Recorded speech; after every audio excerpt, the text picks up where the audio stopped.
Livro A Gênese, de Allan Kardec. Primeira parte, capítulo 3.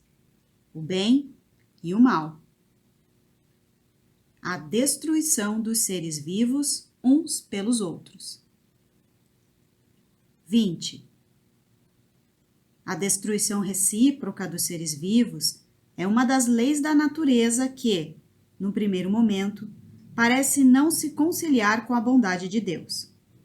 Pergunta-se, por que Deus criou para eles a necessidade de se destruírem mutuamente para que uns possam se alimentar à custa dos outros?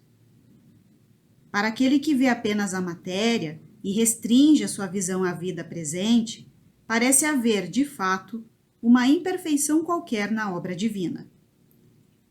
É que, em geral, os homens julgam a perfeição de Deus utilizando o ponto de vista humano. Medem a sabedoria do Criador, tomando por base a sua própria sabedoria, e pensam que Deus não poderia fazer coisa melhor do que eles mesmos fazem. A curta visão que os homens possuem não lhes permite apreciar o conjunto. Por isso, não compreendem que um bem verdadeiro possa decorrer de um mal aparente. Apenas o conhecimento da essência do princípio espiritual e a grande lei de unidade, que é responsável pela harmonia da criação, podem dar a eles a chave desse mistério. Por que os seres vivos se destroem mutuamente? E mostrar-lhe a sabedoria de Deus e a harmonia que existe no universo, exatamente onde eles veem apenas uma anomalia e uma contradição. Observação. Lei da unidade. As consciências e as existências estão unidas umas às outras. É apenas por uma simples ilusão que os homens têm a percepção de estarem separados. 21. A verdadeira vida do animal, assim como a do homem, não está no envoltório corporal, corpo físico. Do mesmo modo que também não está no vestuário. A verdadeira vida está no princípio inteligente que preexiste e sobrevive ao corpo. O princípio inteligente, espírito, necessita do corpo para se desenvolver, e isso ocorre pelo trabalho que ele realiza sobre a matéria bruta. O corpo se desgasta nesse trabalho, mas o espírito não. Ao contrário, do trabalho que executa sobre a matéria bruta, o espírito sai cada vez mais forte, mais lúcido e mais apto. Portanto, que importância tem se o espírito troca de envoltório com maior ou menor frequência? Ele não deixa de ser espírito em função disso. É exatamente como se um homem trocasse suas roupas 100 vezes ao ano. Ele não deixaria de ser homem por causa dessas trocas. Pelo espetáculo incessante da destruição, Deus ensina aos homens a pouca importância que devem dar ao seu envoltório material, corpo físico, e lhes desperta a ideia da vida espiritual, fazendo com que eles a desejem como uma compensação. Alguns vão perguntar: Deus não poderia chegar ao mesmo resultado utilizando outros meios, sem obrigar os seres vivos a se entredevorarem?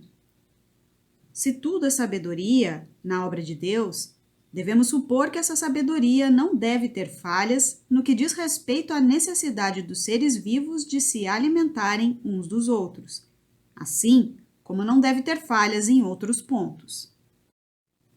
Se não compreendemos isso, devemos atribuir a nossa falta de adiantamento. Entretanto, devemos procurar a razão do que nos parece defeituoso, tomando por guia esse princípio. Deus deve ser infinitamente justo e sábio.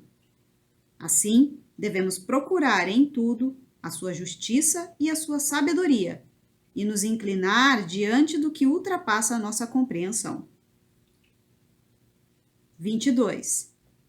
A primeira utilidade que se apresenta dessa destruição é uma utilidade puramente física, e consiste no seguinte: Os corpos orgânicos só se conservam com o auxílio das matérias orgânicas, pois somente elas contêm os elementos nutritivos necessários à sua transformação. Os corpos físicos são os instrumentos de ação do princípio inteligente, espírito, e eles precisam ser constantemente renovados. Por isso, a providência faz com que eles sirvam de alimento uns para os outros, visando a sua manutenção. Mas é o corpo que se nutre do corpo, sem que haja destruição do espírito, que fica apenas despojado do seu envoltório carnal. Nota de Allan Kardec. Ver a Revista Espírita, agosto de 1864. Extinção das raças. 23. Há, nesse processo de destruição mútua, considerações morais de ordem bem mais elevada. A luta é necessária para o desenvolvimento do espírito, porque é na luta que ele exercita as suas faculdades. Aquele que ataca em busca do seu alimento e aquele que se defende para conservar a sua vida usam de habilidade e de inteligência, aumentando assim as suas forças intelectuais. Um dos dois morre, mas, na verdade, o que foi que a criatura mais forte ou o mais hábil retirou da mais fraca? O seu corpo de carne, nada mais. O espírito que nunca morre, mais tarde renascerá em outro corpo. 24. Nos seres inferiores da criação, naqueles em que o senso moral não existe, naqueles em que a inteligência ainda não substituiu o instinto, a luta só pode ter por objetivo a satisfação de uma necessidade material. Ora, uma das necessidades materiais mais imperiosas é a da alimentação. Portanto, eles lutam unicamente para viver, ou melhor, para agarrar uma presa ou para se defender de um ataque, visto que não são estimulados por um objetivo mais elevado. É nesse primeiro período que a alma se elabora e se ensaia para a vida. No homem, há um período de transição em que ele mal se distingue do animal. Nas primeiras fases, o instinto animal domina e a luta ainda tem por objetivo a satisfação das necessidades materiais. Mais tarde, existe um equilíbrio entre o instinto animal e o sentimento moral. O homem então luta, não mais para se alimentar, mas para satisfazer a sua ambição, o seu orgulho e a sua necessidade de dominar. Para isso, ele ainda precisa destruir. Entretanto, à medida que prepondera o senso moral, a sensibilidade se desenvolve e a necessidade de destruir diminui, acabando mesmo por desaparecer e se tornar odiosa. Então, o homem passa a ter horror ao sangue. Por outro lado, a luta é sempre necessária ao desenvolvimento do espírito, pois mesmo chegando a esse ponto que nos parece culminante, ele ainda está longe de ser perfeito. É somente à custa de sua atividade que o espírito adquire conhecimentos, experiência e se despoja dos últimos vestígios da animalidade. A partir desse momento, a luta, que era sangrenta e brutal, torna-se puramente intelectual. O homem passa a lutar contra as dificuldades e não mais contra os seus semelhantes. Nota de Allan Kardec. Sem fazer um julgamento prévio sobre as consequências que podem ser tiradas do princípio da destruição entre os seres vivos, apenas quisemos demonstrar, por essa explicação, que a referida destruição em nada compromete a sabedoria de Deus, e que tudo possui uma sequência lógica nas leis da natureza. Essa sequência lógica necessariamente se quebra se retirarmos o princípio espiritual.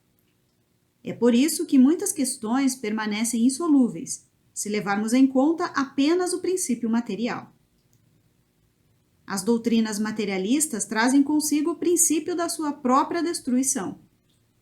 Elas têm contra si não só a incompatibilidade com as aspirações de todos os homens e suas consequências morais, que fazem com que elas sejam repelidas por terem como finalidade a dissolução da sociedade, mas também a necessidade que o homem tem de se inteirar de tudo aquilo que resulta do progresso. O desenvolvimento intelectual faz com que o homem pesquise a causa e o porquê das coisas. Ora, por pouco que ele reflita, não tardará a reconhecer que o materialismo é impotente para explicar tudo. Como é possível que doutrinas que não satisfaçam ao coração, nem à razão, nem à inteligência, que deixam sem solução as questões mais vitais, possam prevalecer?